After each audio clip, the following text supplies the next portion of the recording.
अगर आपको कोई बंदा कहे कि यार जाके 4 मोल पानी के ले आ, तो आपने मोल किस तरह निकालना है? आपने पानी जाके एक बोतल में डालना है, एक गिलास में डालना है और उसको जाके वेट बैलेंस पे रख देना है।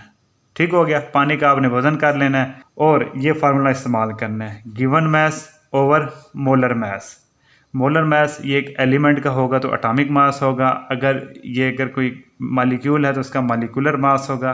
मिसाल के तौर पर दोस्तों आपको कहा जाता है 24 ग्राम ऑफ H2O है, पानी है, इसके नंबर ऑफ मोल्स निकालो। तो दोस्तों इसके मोल्स आप इस तरह निकालेंगे। मोल्स का फार्मूला है दोस्तों गिवन मास, मैं दोबारा लिख देता हूँ ये फार्मूला ताकि आपको समझने में याद करने में आसानी हो, ओवर मोलर मास।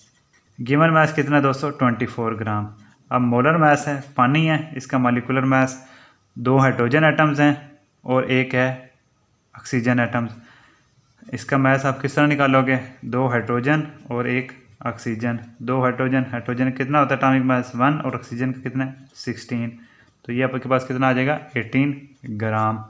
24 ग्राम ओवर 18 ग्राम, तो ये आ जाएगा दोस्तों 1.33 नंबर मोल्स हो जाएंगे 24 ग्राम में।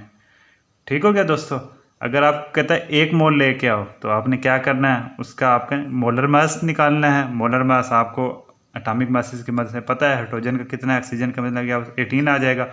आप क्या करोगे? एक बोतल में पानी भर के वज़न करने वाले पैमाने पर वेट स्टेशन के ऊपर रख दोगे। जब 18 ग्राम पानी हो जाएगा तो 18 ग्राम और 18 ग्राम इक्वल टू 1, यानी आपका 1 मोल हो गया। आप लेके चल पड़ोगे, ले जाए सर जी 1 मोल पानी। अब अगर आपको कहेगा भाई 2 मोल पानी लेके आओ, तो कितने ग्राम पानी हो जाएगा? तो आपका 2 मोल पूरे हो जाएंगे। बोलो 36 ग्राम। गुड, वेरी गुड, शाबाश, समझ लग गई।